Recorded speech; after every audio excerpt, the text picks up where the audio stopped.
Hey guys, tonight we slip quietly into a city of stone and dust. A place where the sun lingers too long and the breeze is just strong enough to carry the smell of olive oil and warm bread down narrow, twisting streets. You can almost hear the sound before you see it, the steady clack of wooden looms echoing between whitewashed walls. Like the heartbeat of ancient Athens itself. Women sit in shaded courtyards, their hands darting in and out of bright patterned cloth. A few of them glance up at you, maybe curious, maybe just wondering why you look like you've wandered in from a much stranger place. Because you have. This is a world where every thread matters literally. Clothes aren't something you buy for a season and toss away. They're months of work, dyed with colors coaxed out of plants, shells, and the occasional squashed insect. Here, cloth is a kind of currency. If your tunic is bright and neatly woven, people know you come from a household that can afford skill. If it's patched and dull, well, let's just say no one's inviting you to the fancy symposia anytime soon. You probably won't survive this particular time period if you're squeamish about sheep, because the city's outskirts are practically a wool factory with legs. Farmers shear, card, spin, and wash fleece until it's soft enough to turn into thread. And then hours upon hours bent over a loom, shoulders aching, fingers nicked from the work. Oh, and did I mention no podcasts to keep you company? Just the quiet gossip of neighbors and the occasional street vendor yelling about fresh figs. So, before you get comfortable, take a moment to like the video and subscribe, but only if you genuinely enjoy what I do here. Drop a comment with your location and the local time. You might be surprised how far across the world this little bedtime village stretches. Now, dim the lights, maybe turn on a fan for that soft background hum, and let's ease into tonight's journey together. You wander deeper into the city, the sun pressing against your back like a warm hand that refuses to let go. The sound of the looms draws you down a narrower alley where the light thins to strips. It's cooler here, the air holding a faint trace of lavender from someone's laundry drying overhead. A boy, no older than 10, runs past you barefoot, balancing a clay jug on his shoulder. You catch a flash of blue thread tied around his wrister, little charm against the evil eye, in one of the courtyards. A woman with a braid thick enough to be a rope beats a bundle of wet wool against a smooth stone. The rhythm is steady, hypnotic, and you find yourself lingering to watch. She doesn't look up, but the older man next to her, a weaver, you guessed us. He squints at you, tilts his head like he's deciding whether to greet you, then goes back to passing his shuttle through the warp threads. It's nothing personal. Athenians are busy people. You follow the loom sounds like breadcrumbs until you come to a workshop that doesn't quite look like the others. The wooden door is propped open with a heavy, chipped amphora. From inside, the air is warmer, scented, with dye-sharp metallic blues from indigo, deep rusty reds from madder root. Threads are strewn across the space like 100 tiny roads. And there, in the middle of it all, sits a figure who doesn't exactly fit the picture of an ordinary Athenian artisan. Her eyes meet yours, and for a heartbeat you forget to breathe. There's something ancient in them, older than the marble. Columns, older than the city itself. She wears a simple chiton, the fabric so fine it catches the light like water.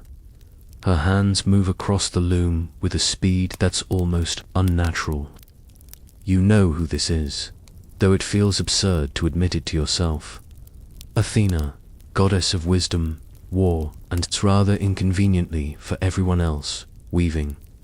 You've read about gods strolling among mortals in disguise. But somehow you didn't picture it happening in a room that smells faintly of boiled onion skins from dyeing yellow thread. She glances down at her work, then back at you. There's a smirk there, like she knows you're staring, like she knows you know. The thing about Athena is, she doesn't just make things to be functional. Every pattern is a message, every border a warning or a blessing. Her tapestries are less winter scarf and more epic poem in thread.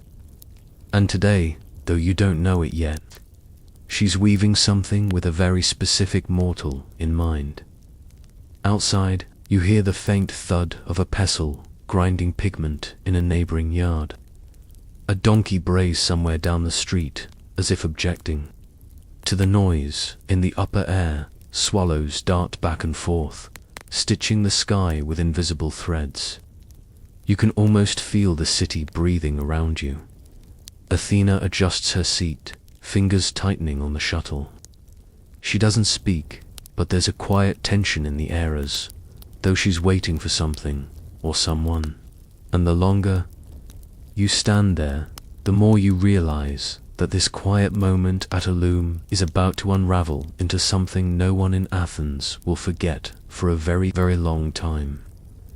You step back into the street, blinking against the sunlight, the echo of Athena's smirk still hanging in your mind like the faint tints of dye in your clothes. The city is busier, here potters squatting beside half-formed amphory merchants, shaking olive oil jars to prove their purity. Children darting between stalls like quicksilver.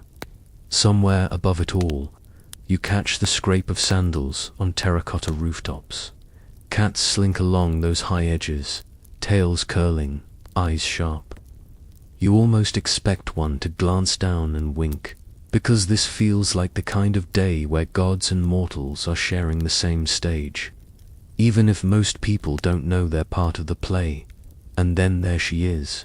Not the goddess, but the mortal who's about to become the center of this particular story. You spot her at the far end of the marketplace, under the shadow of a faded awning. She's young, but not in the wide-eyed way of someone just starting out in a craft. No, her movements have the crisp, confident economy of someone who's done the same thing every day for years and done it well. She's bent over a small, portable loom, and even from this distance you can see the clean precision in each thread she passes through. This is Arachne, a name that hasn't yet become the byword for spiders, but will. A name that, right now, belongs to a girl from a modest family in the town of Hyperpatho, here in the retelling. We've conveniently let her stroll the streets of Athens. For the sake of keeping you close to the action, ancient myths were never too picky about postal codes anyway. The tapestry stretched on her frame shimmers with shades of lapis blue, burnished gold, and a green so vivid you'd think she'd stolen. It's straight from spring itself. She works faster than the old women at the next stall, whose jaws tighten each time they sneak a look at her progress. That's not just jealousy. In a place where weaving skill is almost as important as knowing how to keep your figs from bruising, being too good can draw the wrong kind of attention. Arachne straightens her back, pushing a stray lock of dark hair out of her eyes. And then, without looking up, she says it quiet enough that the thread keeps moving in her hands, but loud enough for her neighbors to hear. No one weaves like I do, not even Athena. The words land like a pebble tossed into still water. No one drops their spindle, but you can feel the ripples move through the crowd. A fisherman's wife pretends to inspect a basket of pomegranates while leaning closer. One of the older weavers clears her throat in that pointed way that means, stop talking now before the gods notice. But the girl doesn't stop. Not even the goddess, she says again, this time with a smile that's too small to be humble. Here's the thing, in ancient Greece, saying you're better than a god is like painting a target on your own forehead. Except the arrows are lightning bolts and transformations into inconvenient animals. But Arachne, she's riding a wave of skill and youth. The kind of heady combination that makes you think immortals are just really talented neighbors. Historians still argue whether this particular boast was actually said out loud, or was just a legend that grew in the telling. Some suggest Arachne's skill really was so astonishing that rivals invented the "I'm better than Athena" line as a way to explain her downfall later. Others think the myth was always a morality tale in disguise, designed to remind listeners that humility is cheaper than divine wrath. Meanwhile, in our little street-side scene, the sun shifts, a warm spill of light catching in the threads on Arachne's loom. You notice her shuttle hand moving almost lazily now, as if she's weaving on autopilot. Her other hand brushes against a small jar of crimson dye at her elbow, staining her fingertips. She doesn't notice, or maybe she doesn't care, that a shadow has fallen across the market. Athena is here. Not in the full battle regalia, mind you. She's wearing the same simple chiton you saw earlier, but now her expression is sharper, less smirk, more feline stillness before a pounce. She steps closer, her sandals whispering over the dust, and the chatter around you folds into an expectant hush. "A fine piece," Athena says, her voice calm, pleasant even. Arachne glances up, meeting those ageless grey eyes without a flicker of recognition, or perhaps without a flicker of fear. "It is," she says, "and I made it." Athena lets her gaze drift over the pattern, her fingers hovering just above the cloth, never touching. "Tell me," she says lightly, "where did you learn?" "Nowhere," Arachne replies, a thread of pride woven through every syllable. "It's my own gift." You can feel the market collectively hold its breath. That's the thing about these old streets news. Moves faster than a cat chasing a lizard.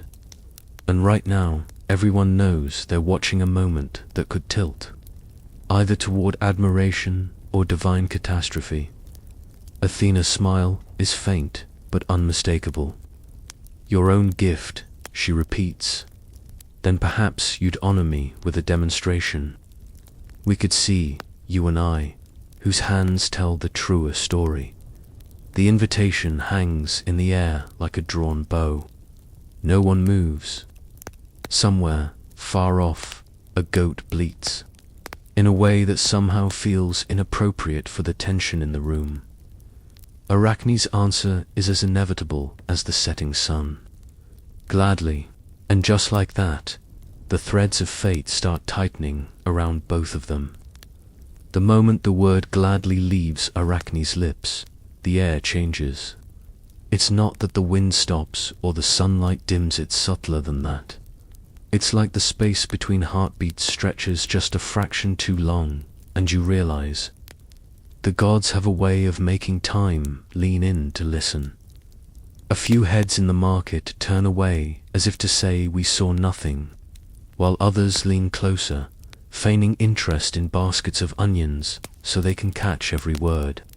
You, though you're planted to the spot, because you know exactly how dangerous this is. Athena's expression doesn't shift much. Just a faint narrowing of her eyes, as though she's reading a line in a book she's already memorized. "Very well," she says, her voice smooth enough to slip into anyone's ears without leaving a ripple. "We will weave, here and now." Arachne shrugs, almost casual. "Here, now, or anywhere. It makes no difference." Her shuttle hand doesn't even tremble. The older women nearby murmur under their breath. They've seen enough springs and winters to recognize the signs. This isn't going to be a polite little craft fair. This is a contest where the stakes aren't just pride, they're transformation, exile, or worse. In Greek myth, worse is always an option. Somewhere deep in the crowd, a man selling grilled octopus on skewers mutters, "Foolish girl, he's not wrong." But there's something magnetic about watching someone walk straight into trouble without flinching. Athena steps back, her gaze sweeping the market. "Bring us looms," she says, not loud, but the way a queen might say, "Bring my horse, too." Neighbors practically trip over themselves to fetch the finest frames they own. These aren't small, portable looms like the one Arachne's been using there, the kind you anchor to the floor and ceiling, tall enough to weave something big enough to hang in a temple. The crowd shifts to make space, merchants dragging their stalls back, chickens flapping indignantly as they're shooed out of the way. Before long, two grand looms stand side by side in the open square, sunlight pouring down on them like a blessing or a spotlight. Athena and Arachne take their places. It's only now, with the two of them standing shoulder to shoulder, that you see the contrast. Athena's stance is calm, her weight balanced, every movement deliberate. Arachne, by contrast, is coiled energy, like a runner just before the starting horn. The goddess glances sidelong at her opponent. "We will let the work speak." Arachne smirks. It always does. The first threads are set, each woman winding the warp with practiced ease. Around you, the market has transformed into an amphitheater. Children are hoisted onto shoulders, bread vendors hover at the edges, and somewhere an old man is taking bets in hushed tones. The sun creeps along the walls, sharpening the colors of the dyed threads spread out on the tables. You watch as Athena chooses her palette deep indigos, rich golds, soft whites, colors that speak of divine authority. She begins with borders, her shuttle gliding like it's obeying her thoughts instead of her hands. The pattern starts to emerge in measured symmetry. Olive branches, owls, the steady march of a processional line. Arachne, meanwhile, reaches for scarlets and emeralds, threads that almost hum with brightness. Her patterns leap onto the cloth with a kind of restless urgency. You see swirling vines, curling waves, the playful flick of a dolphin's tail. It's a different, energyless temple mural. More whispered scandal passed along at a feast. Historians still argue whether this was the moment the content of her work became dangerous, or whether she'd already decided to push the boundaries long before Athena showed up. The myth says Arachne dared to weave stories the gods didn't want mortals to remember, tales of divine mistakes, of gods behaving less like gods and more like, well, people. And if you've ever been on the wrong end of divine ego, you know that's a quick way to get your loom confiscated, or your species reassigned. The shuttles click and slide, the rhythm so steady it could lull you. If the stakes weren't so high, the heat of the sun mixes with the sharp scent of dye, and somewhere close by, a honeybee drifts lazily between two baskets of figs. Oblivious to the contest, minutes stretch into hours. The crowd is rapt eyes, darting between Athena's measured grandeur and Arachne's bold, almost reckless intricacy. A child tugs at his mother's sleeve, whispering, "She's faster," and the mother hushes him, though it's clear she's thinking the same thing. By the time the shadows lengthen, both looms are alive with images. Athena's work is perfection. In balance, each figure poised, each fold of fabric rendered so precisely you'd swear the wind might move it. Her tapestry tells a story of gods in triumph, mortals in their proper place, and a universe where everything aligns as it should. Arachne's, on the other hand, is a dangerous kind of perfection.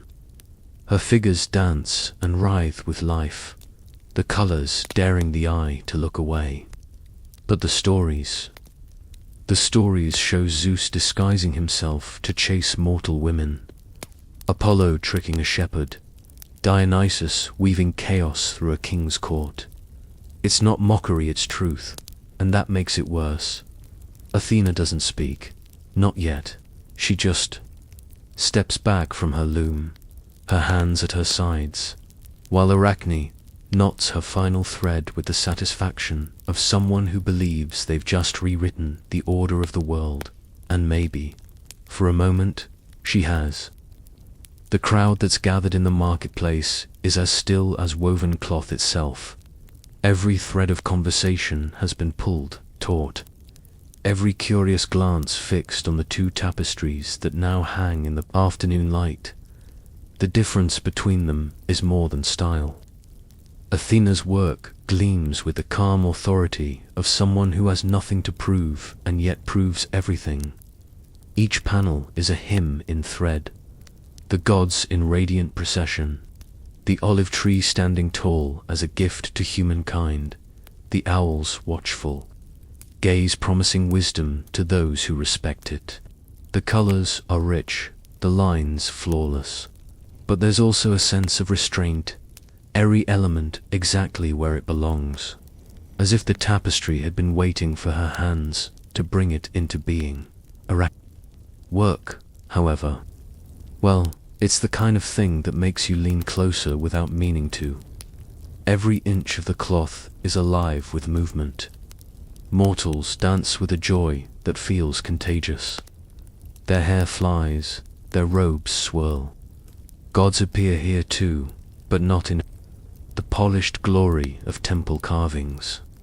No Arachne's gods are caught in their messiest moments.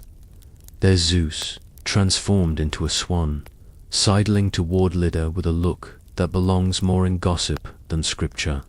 There's Apollo, strumming a lyre while glancing over his shoulder at a shepherd boy who seems unimpressed. Even Dionysus makes an appearance, his vine-wrapped hands tipping wine straight into his own open mouth. The crowd doesn't quite know where to look. Some are clearly delighted. There's a suppressed snort here, a barely muffled chuckle there. Others glance nervously at Athena, as if watching for the moment lightning will strike. And here's your quirky fact for the evening. In ancient Greece, weaving wasn't just a household skill, it was a deeply symbolic art form. The patterns in a cloth could be read almost like text, and certain motifs like meanders, spirals, or key borders carried meanings tied to myth, protection, or prosperity. A tapestry could be an heirloom, a gift, even an offering to the gods, which makes Arachne's choice of imagery all the more audacious. She isn't just telling stories. She's hanging divine misdeeds in the public square for anyone with eyes to see. Historians still argue whether Arachne's scandalous themes were a reflection of oral traditions that quietly criticized the gods, or whether the entire episode was later moral propaganda warning artisans against arrogance. Either way, the end result is the same. Two perfect works, but only one that plays by divine rules. The sun has dipped lower, throwing warm gold over the square. Shadows creep up the legs of the looms. Athena stands still, her gaze fixed on Arachne's tapestry, her expression unreadable. You've heard tales of the goddess in war, her shield flashing, her spear unerring, but there's something far more dangerous about her silence. Now Arachne steps back from her work and folds her arms, not defiantly, exactly more like a master chef awaiting the first bite of a rival judge. Well, she says, her voice just loud enough to carry. Athena moves closer to Arachne's loom, her fingertips hovering over the cloth without touching it.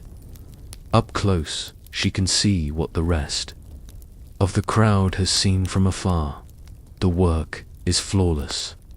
Not a single thread out of place, no warp uneven, no dye bleeding into its neighbor. Even the tiniest details, the veins in a fig leaf, the fine strands of hurrah woven with a precision that would make a mortal weaver weep. You have skill, Athena says, at last. Arachne smiles faintly, like someone who's just been told. The sky is blue. I told you. There's a murmur from the crowd, half admiration, half dread. Athena straightens and looks at Arachne directly. Her eyes as sharp as the edge of a bronze blade. But skill without reverence, she says, is a loom with no warp. It collapses in the first wind.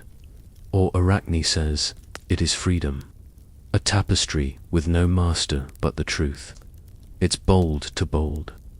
And yet the words hang there, shimmering in the heat between them. Somewhere off to your left, an elderly woman leans toward her granddaughter and whispers, "This will not end well." The girl nods solemnly, clutching the spindle in her hand, as though it might keep her safe.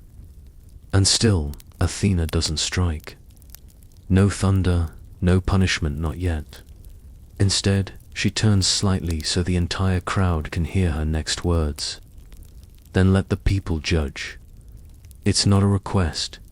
People step forward cautiously, eyes darting between the two looms.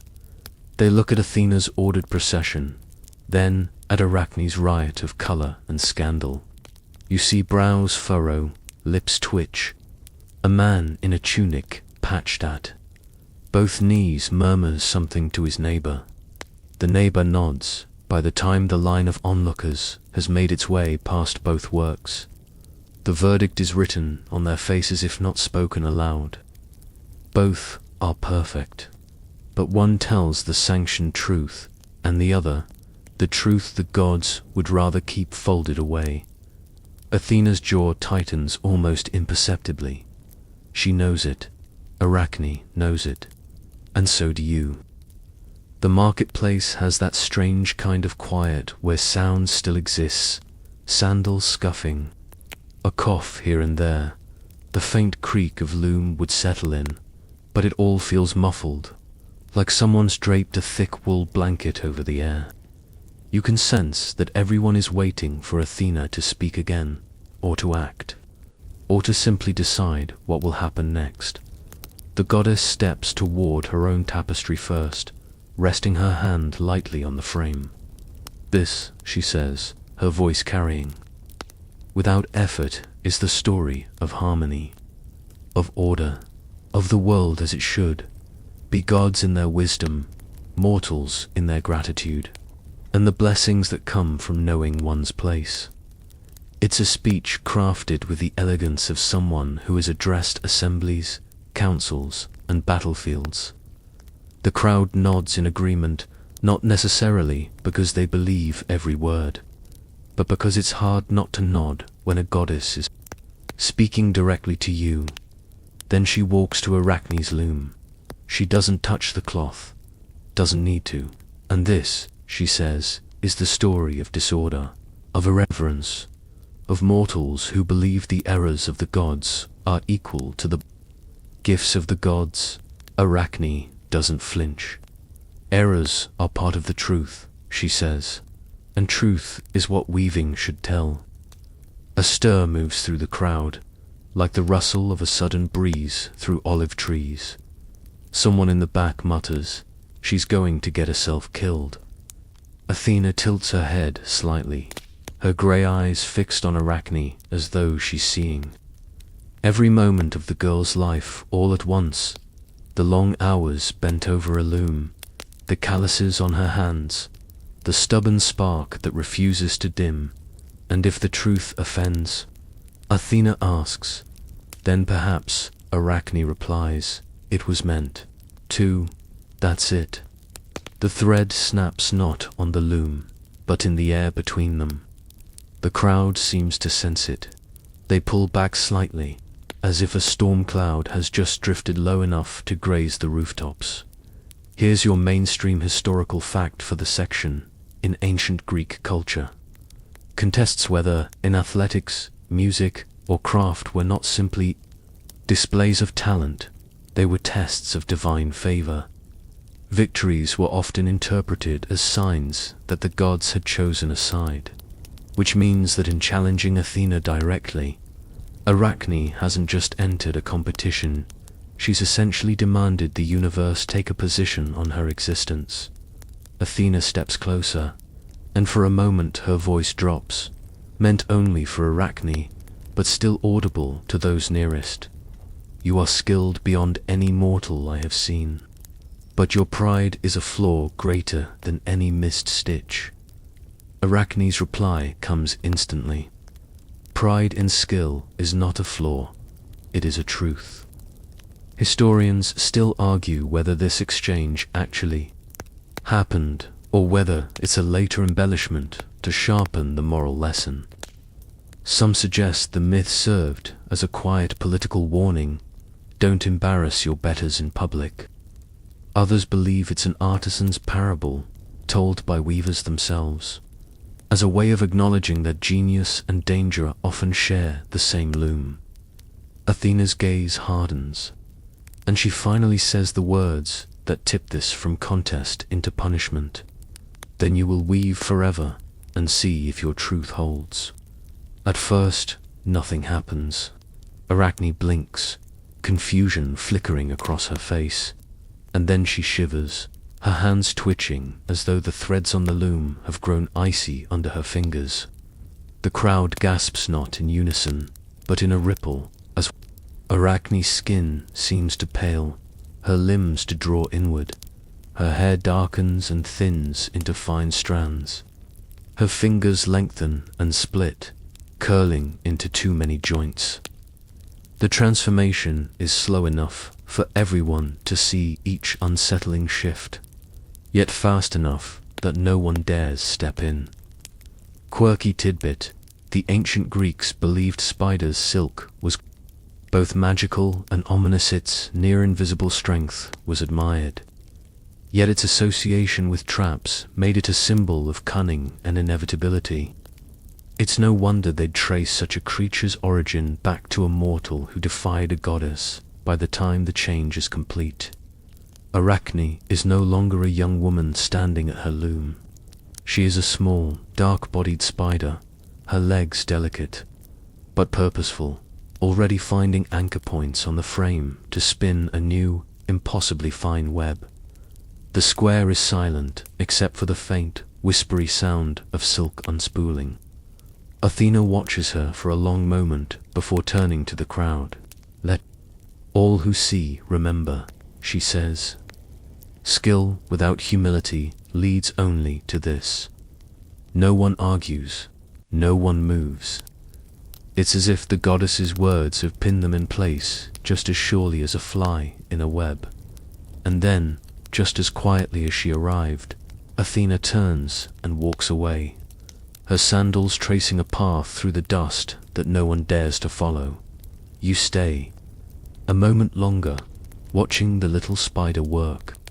Her threads glisten in the last rays of sunlight, perfect and precise, as if nothing at all has changed, except that now she will weave without end. The market slowly exhales, the tension that had gripped every shoulder and halted every breath dissipating in small, reluctant waves. Children, who had been pressed to their parents' sides, stretch and yawn, but their eyes remain fixed on the tiny figure now navigating the loom. Even the merchants, who are usually too busy counting coins or rebraiding olives into neat bundles, pause to watch the spider Arachne reborns pin her endless, impossibly fine threads. You notice the quiet hum of labor returning to the square. Sandals scrape against cobblestones, a goat bleats in protest at being moved again, a potter's wheel begins its slow spin. But your gaze keeps returning to the loom, where the web glows faintly in the afternoon sun, a tapestry that is neither mortal nor fully divine, yet somehow both. Each silk thread stretches across the frame, connecting one panel to another with uncanny precision. Athena's work, still hanging beside it, seems almost serene now. The perfection of her tapestry contrasts with Arachne's ongoing creation. One tells the story of divine order, the other embodies the persistence of mortal skill, even in exile. There is a lesson here, though subtler than any sermon. Skill, pride, and truth endure, even when the world conspires to punish them. The neighbors who had rushed to fetch Athena's and Arachne's looms slowly edge closer, murmuring about what they just witnessed. Some call it a miracle. Others shake their heads, muttering warnings about angering the gods.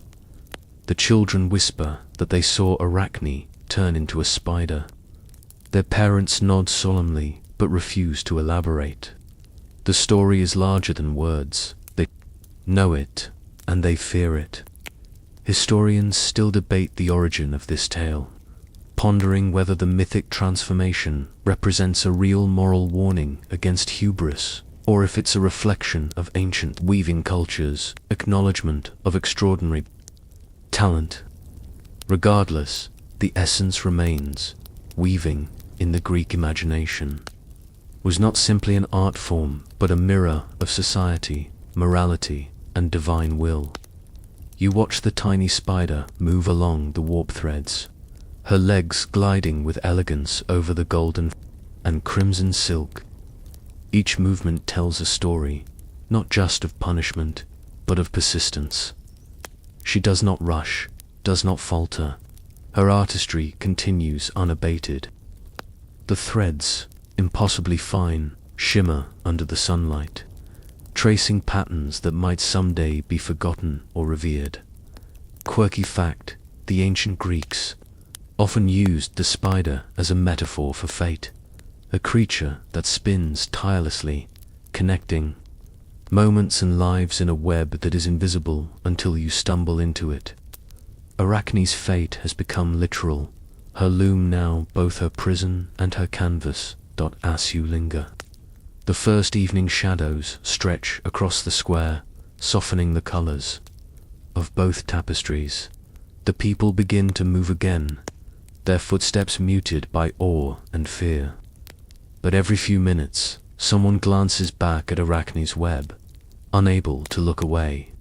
Compelled by its uncanny perfection, Athena has vanished into the city's folds, leaving a quiet impression in her wake. You can almost feel her presence in the air, not as a threat anymore, but as a reminder.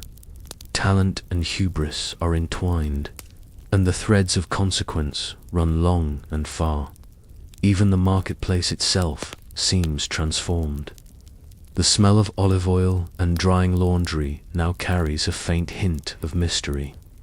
The ordinary sounds of commerce underscored by the knowledge that something extraordinary has occurred. And so, with the loom as silent witness, life in Athens continues. Children laugh, merchants haggle, and the tiny spider weaves without pause. Each silk strand a testament to pride, skill, and the enduring power of story. The sun has slipped further toward the horizon, painting the city in shades of amber and soft gold, and the square takes on a dreamlike quality. Shadows stretch long across the cobblestones, giving the looms and the tiny spider an almost sacred aura. You realize the ordinary sounds of the marketplace, the creak of wooden wheels, the murmur of merchants, the laughter of children have taken on a quieter, more deliberate rhythm. Everything is slower now, as if the city itself is holding its breath in reverence for the lessons spun in silk.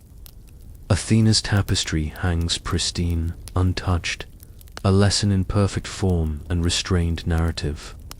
Her images of gods and mortals, order and reverence, radiate calm authority. You can almost feel the discipline and thought she poured into each. Paneled the way she positions an olive branch, the gentle tilt of an owl's head, the measured spacing of figures walking in procession. It is a composition that speaks to the weight of wisdom, the careful calibration of morality, and the immutable structure of the world as the gods see it. Meanwhile, Arachne's web continues to expand. Delicate yet purposeful, alive with movement. Each thread vibrates faintly in the evening breeze, a soft whisper that seems to say, truth endures, even in exile. The patterns she spins are bold and unflinching. Mortals in moments of joy, gods in moments of folly. There is an audacity to her work, a refusal to conform to divine propriety, yet it is undeniably brilliant. Quirky fact, in some ancient accounts, Arachne's transformation into a spider was not meant purely as punishment. It was also a form of immortalization, a way for her extraordinary skill to persist beyond her mortal life, woven into the very fabric of myth itself. It's a fascinating example of how the Greeks saw skill, pride, and punishment as intertwined with storytelling, morality, and memory. You notice how Athena, even in her absence, is present in spirit within the square. Every onlooker measures their reactions, considering the consequences of hubris and skill, of boldness and restraint. Some people avert their gaze from the spider, fearing the wrath of the goddess. Others can't look away, captivated by the relentless precision of her weaving. Historians still argue whether the original myth intended Arachne's hubris as a warning or her talent as something to admire despite divine displeasure. Regardless, the visual metaphor is clear. One tapestry is order, the other is audacious truth. Both endure as twilight deepens. You feel a gentle hush settle over the city. The air smells faintly of olives, drying wool, and evening herbs. Birds return to their roosts, calling softly to one another. You imagine the threads of Athena's and Arachne's work catching the last rays of sunlight, glinting like tiny rivers of gold and crimson. The marketplace begins to empty slowly. Merchants gather their wares, children are called home, and the soft scrape of looms being rolled up echoes faintly. Yet the tiny spider continues her work, threading silk with an unerring rhythm that seems both eternal and ephemeral. In that quiet, you realize that the contest has transcended the square, the market, even the city itself. It has become a meditation on skill, pride, creativity, and consequence. Athena's presence, measured and deliberate, contrasts with Arachne's bold persistence, and the interplay of their energies continues to resonate in the fading light. And for a moment, you simply stand there, letting the story sink in. The lessons, the audacity, and the enduring magic of hands, fingers, and threads moving together to tell a tale as old as myth. As night deepens over Athens, the square takes on a surreal, almost otherworldly glow. Lanterns flicker along the walls, casting shadows that stretch and twist across the cobblestones, turning ordinary market stalls into silhouettes of looming shapes. The faint hum of life persists. A donkey brays in the distance, someone sweeps the steps of their home, and a dog pads softly across the street, its nails clicking against stone. But your eyes keep returning to the looms, the goddess's tapestry, perfect in measured order, and the spider weaving endlessly, a small, shimmering testament to audacious skill. Arachne's web has grown more intricate, weaving stories within stories.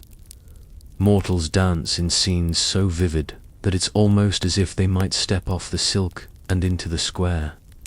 You notice that some of the gods in her imagery are not depicted in traditional grandeur. Instead, they display quirks, flaws, and moments of folly. A faintly embarrassed Apollo catching a falling lyre, Hermes slipping on a tiny stone, Zeus caught mid-gesture while arguing with Hera. Each thread seems to vibrate with personality and vitality, a living testament to the subtle humor of human observation. Historians still argue whether these details were always part of the myth, or were later embellishments added to illustrate Arachne's cleverness and audacity.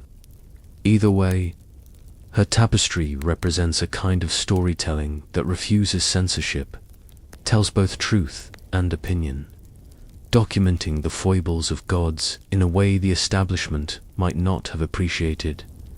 You lean closer to observe the spider. At work, her movements are mesmerizing, precise yet fluid. She seems to understand the loom in a way no mortal could, each leg coordinating perfectly with the others. There is a rhythm here, a pulse that mirrors the quiet heartbeat of the city itself. You almost forget she was ever human. Yet the weight of her mortal pride lingers in the audacity of the design. Athena's influence, though absent, remains palpable. Her tapestry hangs as a constant reminder of order, morality, and divine authority. It is immaculate, balanced, and serene, radiating the kind of quiet power that inspires obedience and awe. There is beauty in this discipline, but also a stark contrast to the restless inventiveness of Arachne's creation. Quirky tidbit: some versions of the myth suggest that the materials Arachne used, vivid silks, metallic threads, and dyes derived from insects and plants, were considered almost forbidden in certain temples. Using such vibrant, expressive threads was seen as challenging divine decorum, which makes her choice even more daring. She's not just telling stories, she's doing it with flair that mocks the very boundaries set by the gods. The night grows colder, and the square empties gradually. The murmurs of the market fade into distant echoes. Only the spider and her web remain, stretching further across the loom, creating patterns within patterns, a recursive dance of precision and imagination. Even now, long after Athena has vanished from sight, her presence is felt in the form of restraint, order, and judgment hovering just at the edge of perception. You notice small, subtle details in Arachne's work that you might have missed in daylight. The gentle tilt of a mortal head in deference, the mischievous twitch of a god's finger, the way shadows in her tapestry hint at moments of both humor and humility. Each element reinforces that she is not simply rebelling for the sake of rebellion. She is creating, documenting, and honoring skill in its purest form. However dangerous that may be, in the quiet of night, with only the faint rustle of silk and distant city life around you, the lesson becomes clear. Pride, skill, and audacity can coexist with humility, wisdom, and reverence, but sometimes the boundary between them is as fine and fragile as a single thread in Arachne's endless web. And as you watch, the story continues to unfold, uninterrupted, eternal, and quietly mesmerizing. Night deepens over the city, and a gentle breeze carries the faint scent of drying herbs, baked bread, and the earthy tints of clay from nearby pots. Lanterns sway on iron hooks, casting warm, flickering light across the square.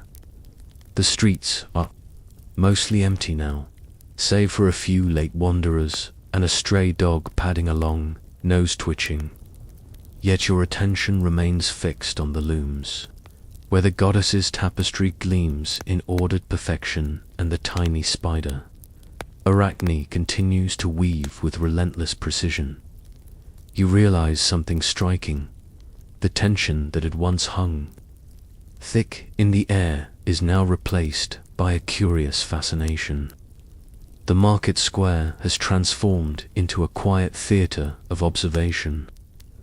No one dares interrupt the rhythm of creation, though some linger nearby, drawn by the hypnotic movement of the spider's legs and the shimmer of her silk. It's as though the city itself is holding its breath, letting the extraordinary unfold. Arachne's weaving has grown astonishingly complex. You can see multiple layers of stories intertwined, mortals in everyday life, gods in moments of minor mischief, scenes of celebration, conflict, and quiet introspection. Her web is almost recursive, stories nested within stories. The threads so fine they catch the lantern light and scatter it in a faint golden haze. The imagery is audacious, daring, yet undeniably brilliant. Historians still debate whether the myth's emphasis on Arachne's talent was intended as moral instruction against hubris or a subtle celebration of human creativity. Perhaps both. In any case, her work is a testament to the enduring power of skill, imagination, and the desire to record the world with uncompromising honesty. Athena, although absent, lingers in the perception of the crowd.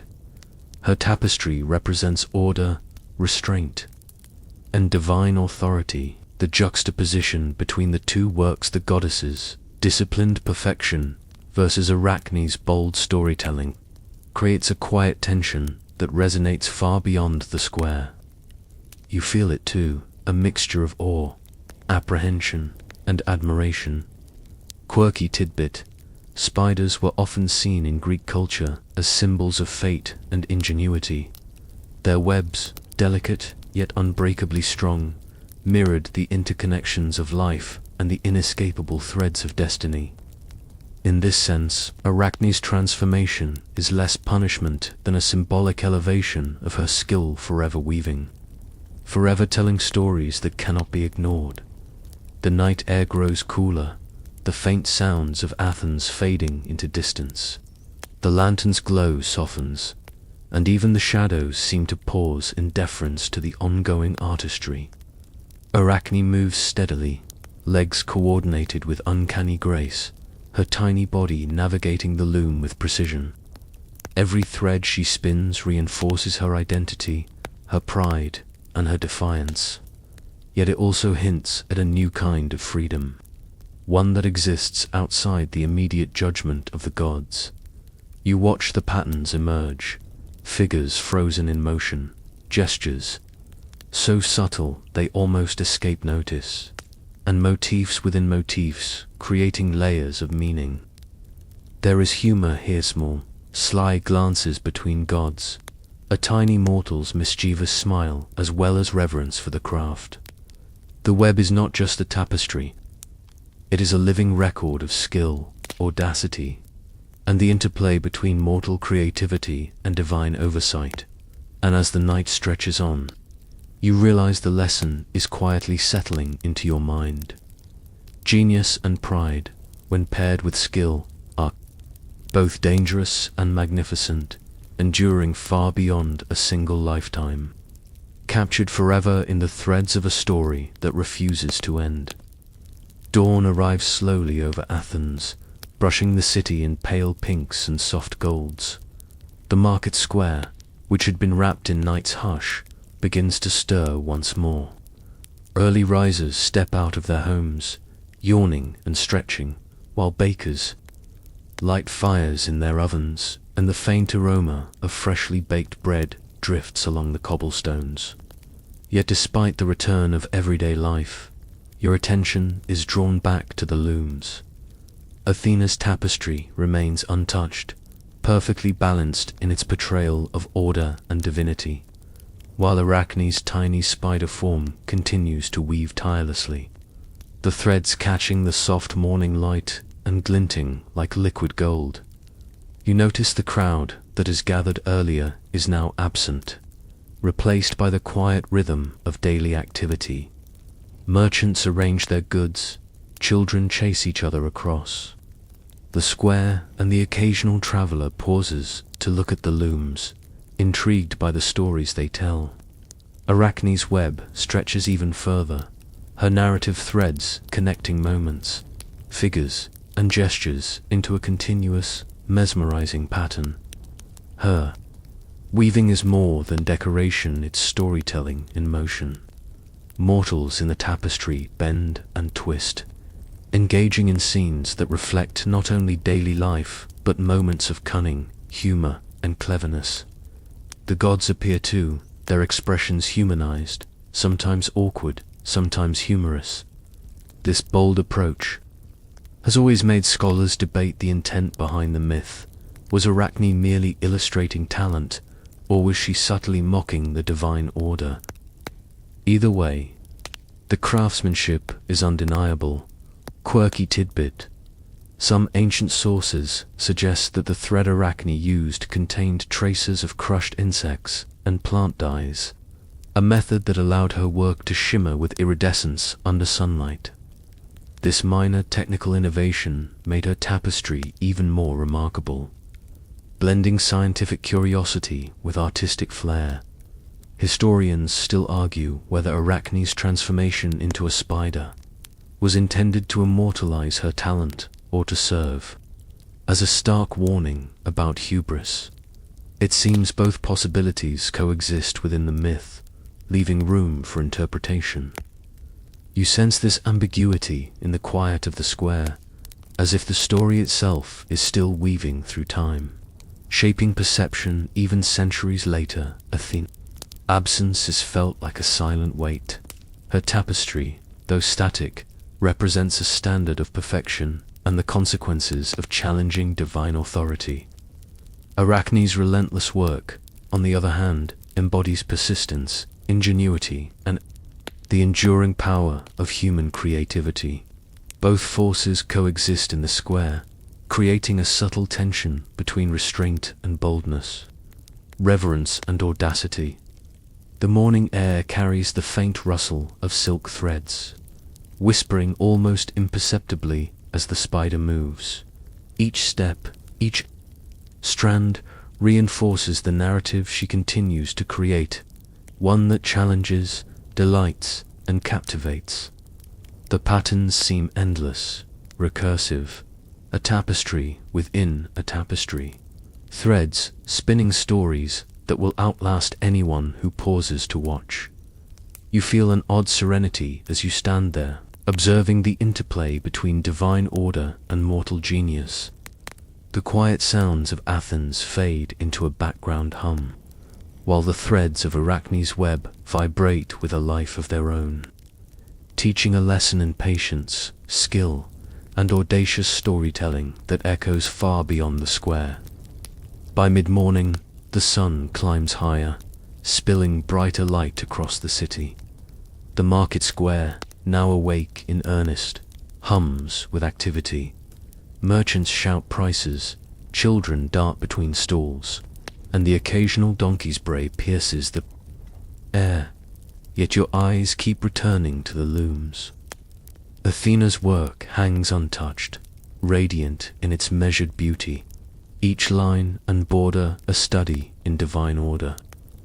Arachne's tiny form, however, is unrelenting, moving gracefully along her threads, weaving endlessly. Every leg seems to know its precise task. Every strand flows with intention, creating a tapestry that is astonishingly alive. The patterns she spins are increasingly intricate, layering stories upon stories. Mortals are depicted with unrestrained emotion, a farmer laughing at a joke, a child startled by a puppy, a merchant counting coins with exaggerated care. The gods, too, are caught in moments of vulnerability and folly. Dionysus, balancing precariously on a wine barrel, Hermes tripping over his own sandals, and Zeus mid-gesture, caught off guard in a moment that would have been embarrassing if he were mortal. You can almost hear the laughter that might accompany these scenes, even as the square continues its normal morning bustle. Historians still argue whether Arachne's audacious portrayal of divine imperfection was meant as satire or truth. Some suggest it was a subtle form of criticism, a way for mortals to record divine misbehavior without verbal confrontation. Others maintain it was simply an exhibition of exceptional skill, highlighting her unparalleled mastery of the loom. Either way, the work challenges perception and forces those who observe it to consider both human creativity and the nature of divine authority. Quirky fact: weaving in ancient Greece was more than a domestic task. It was a conduit for storytelling. Tapestries and woven textiles often contained hidden narratives, moral lessons, or social commentary. Arachne's tapestry, filled with audacious depictions of gods behaving like humans, exemplifies this tradition. To the extreme, each thread carries weight. Each motif delivers subtle critique wrapped in beauty.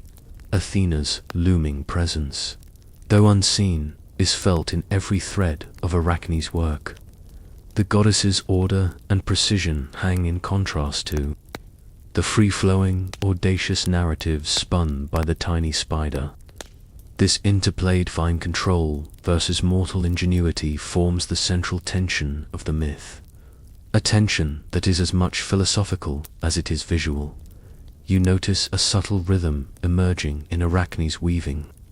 There is a cadence, almost musical, in its flow, guiding the eye from one scene to the next. It's hypnotic, encouraging you to linger, to observe, and to reflect. Her audacity is tempered by technique. Her pride is balanced by genius. Even in transformation, she remains a master artisan, demonstrating that skill and vision can transcend punishment. The marketplace continues around you, unaware of the deeper narrative unfolding in threads.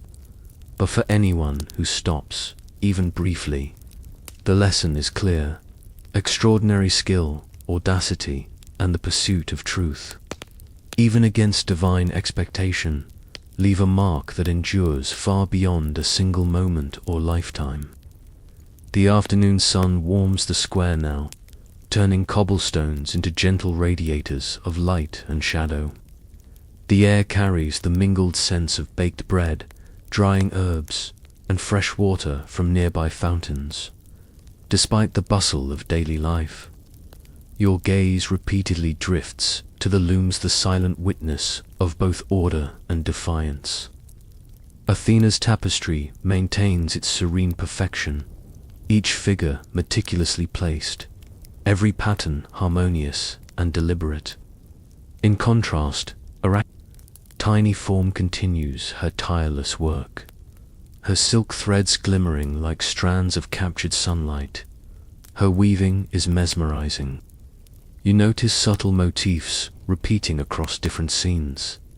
A mortal child laughing, a dog leaping, a god caught off guard. Each is executed with delicate precision, yet brimming with narrative energy. There's a humor here, sly and unapologetic, as if the tapestry itself is whispering secrets about the god's foibles to anyone paying close attention. The crowd that now pauses, mere spectators of the weaving, can feel both awe and unease, unsure whether to admire or fear the persistent creativity of this tiny, transformed mortal. Historians still argue about the implications of artistry. Was it a cautionary tale warning mortals about hubris, or a celebration of human ingenuity?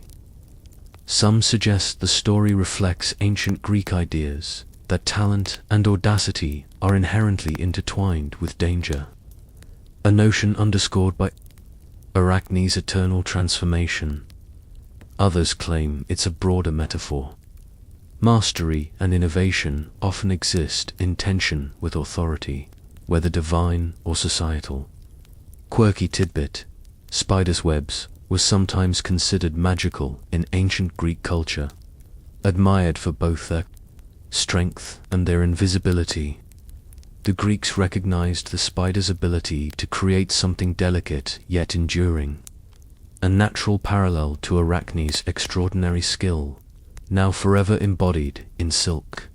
Her eternal weaving mirrors this duality and fragility, beauty and caution intertwined. You watch her carefully coordinate every leg and thread, Each movement is deliberate, precise, and fluid, almost musical in rhythm. There's an elegance in her persistence, a quiet determination that echoes far beyond the loom itself. You can almost sense her pride, now tempered by the knowledge of divine power, yet refusing to be extinguished. The transformation into a spider did not erase her artistry. It distilled it, making her skill eternal. Athena's tapestry remains the counterpoint, perfection, restraint, and unyielding order. In contrast, Arachne's work is audacious, humorous, and alive with subtle critique. Their juxtaposition is a lesson in balance, one that transcends the marketplace, the city, and the human lifespan. The quiet tension between obedience and boldness, humility and pride runs through every thread, every scene, every tiny movement, as the day advances and shadows shift. You notice the changing light playing across the threads of both tapestries. Athena's work reflects the sun in controlled brilliance, while Arachne's threads sparkle unpredictably, catching the eye in fleeting glints. You realize that, despite the divine punishment, the spider's artistry continues to captivate, instruct, and entertain, a story woven into the very fabric of myth, impossible to ignore. Late afternoon settles over Athens with a softness that contrasts sharply against the earlier tension of the marketplace. The sun drapes the city in warm amber, elongating shadows along the cobblestones. The vendors are closing stalls one by one, folding fabrics, stacking clay pots, and murmuring goodbyes to neighbors. The air carries faint aromas of olives, dried herbs, and bread cooling in the warmth. But your eyes, as always, remain fixed on the looms, the jewel monuments of skill, audacity, and consequence. Athena's tapestry hangs unwavering, a silent reminder of divine order. Every figure is carefully proportioned, every motif deliberate and balanced. The olive tree gleams at the center, an eternal symbol of wisdom and peace. Even the small owl perched at the edge of the scene seems to radiate judgment and understanding simultaneously. Its presence reminds you that divine authority is not only about power, but also about discernment, patience, and perspective. In contrast, Arachne's web sprawls further across the loom, shimmering as the late sun catches it. The intricate layering of narratives is astonishing. Mortals dancing, laughing, and arguing. Gods caught in subtle, almost human embarrassment. Animals integrated into scenes as if they were minor participants in a larger cosmic theater. Every thread, precise and deliberate, contains a story within a story. A recursive layering that reflects both her genius and her audacity. Quirky fact, in some Greek texts, spiders were believed to possess an almost supernatural sense of timing and coordination, a trait that allowed them to weave with perfect symmetry and efficiency.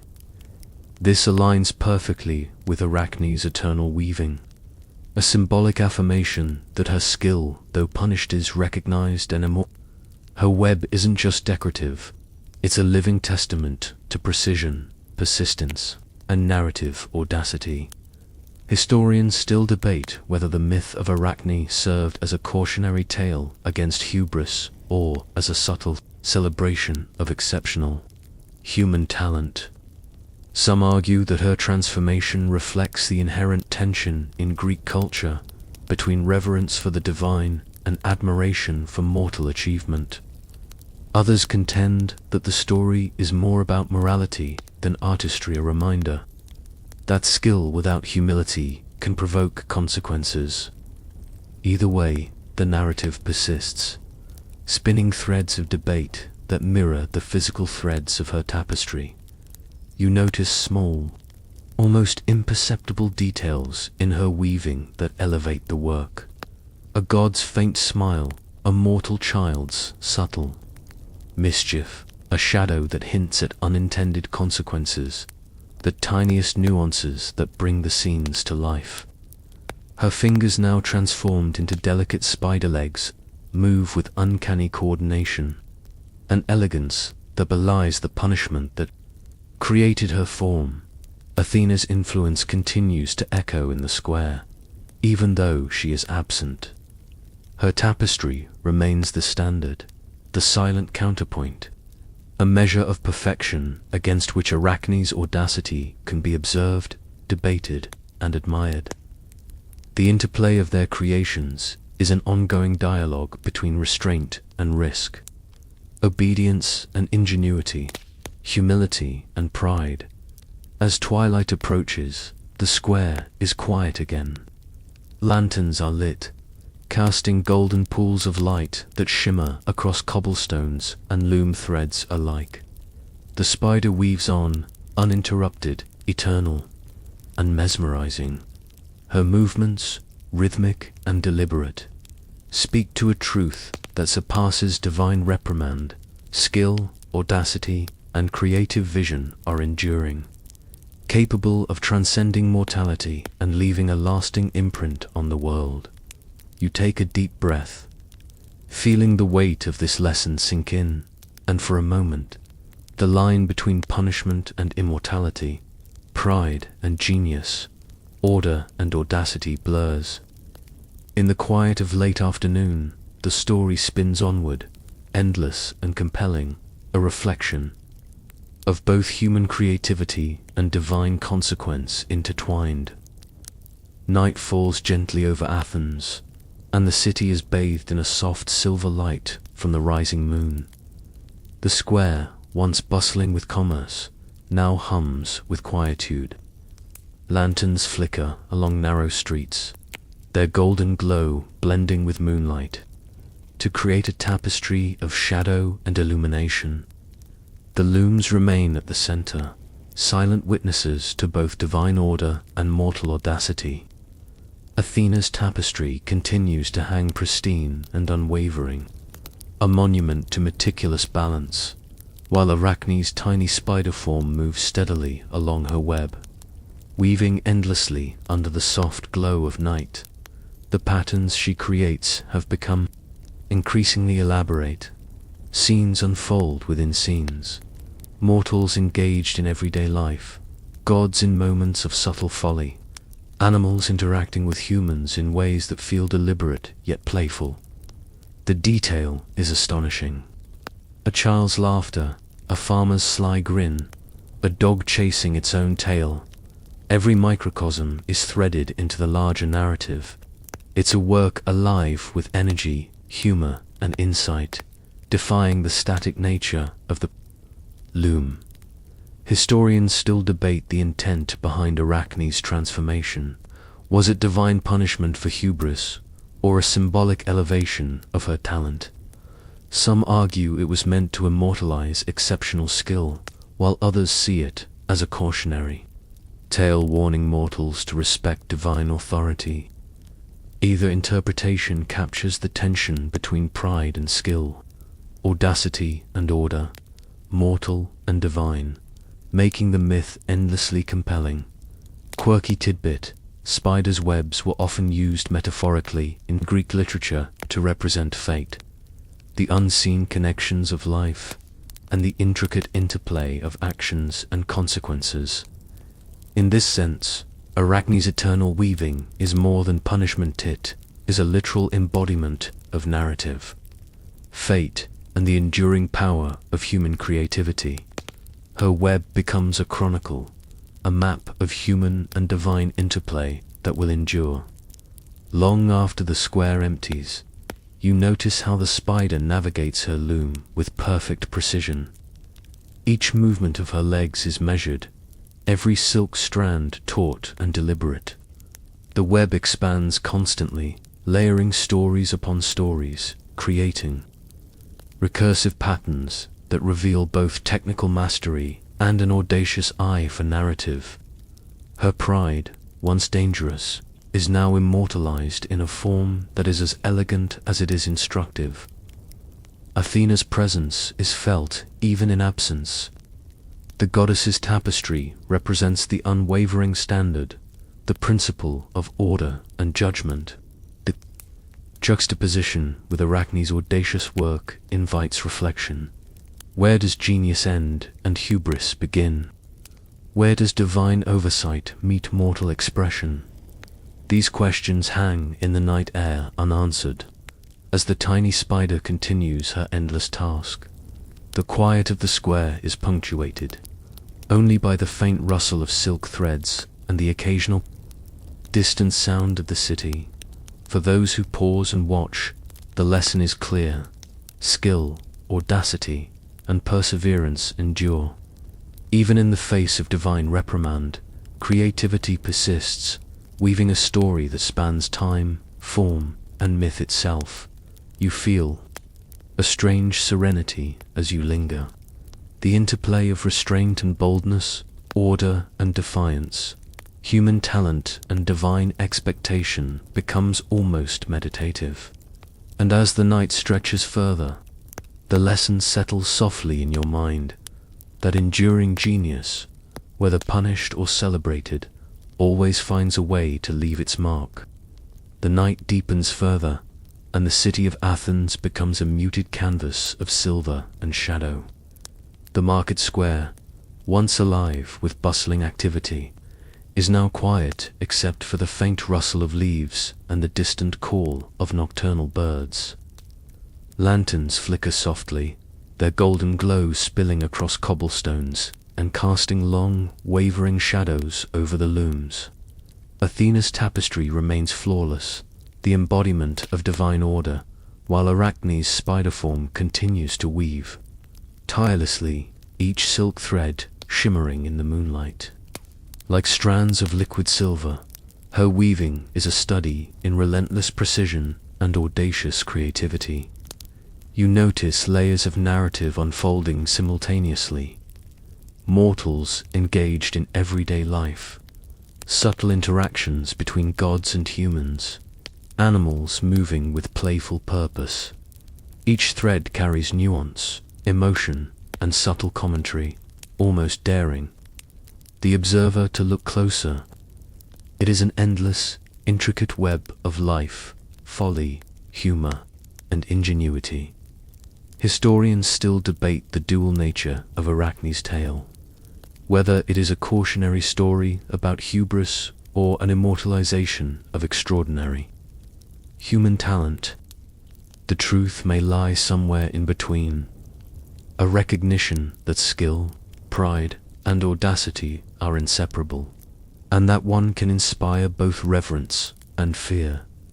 Quirky tidbit: some ancient sources mention that the Greeks sometimes likened spiders' webs to invisible threads of destiny, connecting moments, actions, and consequences in patterns beyond mortal comprehension. Arachne's eternal weaving captures this perfectly. Her web is both narrative and metaphor, a silent chronicle of skill, defiance, and enduring artistry. You notice the meticulous movements of the spider, her legs coordinating with delicate precision, each thread pulled taut, each motif layered thoughtfully. She spins recursive stories within stories, creating patterns that simultaneously instruct, amuse, and challenge the observer. Even in transformation, her skill and vision remain undiminished. Athena's influence is present in every nearby shadow, every measured light. Her tapestry represents restraint, order, and divine authority. The interplay between the two works her disciplined perfection against Arachne's audacious creativity, offers a subtle meditation on the tension between obedience and innovation, humility and pride, divine power and mortal ingenuity. As midnight deepens, the city settles into hushed rhythms. The faint sound of silk threads rubbing against each other is the only noise accompanying the spider's relentless weaving. Mortals sleep in nearby homes, unaware that an eternal lesson in skill and audacity continues to unfold before the loom. You observe, quietly, sensing the soft pulse of the myth vibrating in the night. Pride and genius, consequence and creativity, order and audacity, all intertwined in the quiet movement of delicate legs across taut silk. The lesson is subtle but profound. Skill, when married to courage and vision, endures beyond time, punishment, and mortality. Even the gods cannot erase its mark. The square becomes a temple of reflection. Athena's presence is felt in discipline, Arachne's in unyielding creativity. Shadows stretch and soften, the night deepens into a calm lull, and the story ancient, eternal, and endlessly fascinating spins on, threading itself into the imagination of anyone who pauses to watch. That, as the night reaches its quietest point, your mind slows, your thoughts settle, and the weaving itself becomes almost hypnotic. The rhythms of silk, shadow, and soft moonlight guide you gently toward rest, teaching, without a word, that perseverance, audacity, and skill can transcend even the strictest of divine edicts. The night deepens, and all around you, Athens has softened into a gentle, silent world. The market square, once so lively, now sleeps beneath the subtle glow of lanterns and moonlight. Each cobblestone bathed in the quiet warmth of fading day. Even the air feels still, carrying only the faintest scents of herbs, bread, and stone. You feel your own body easing into this serenity, each breath slower, each thought quieter, as if the city itself is inviting you to pause. Athena's tapestry, perfect and unwavering, remains a silent reminder of order, patience, and enduring wisdom.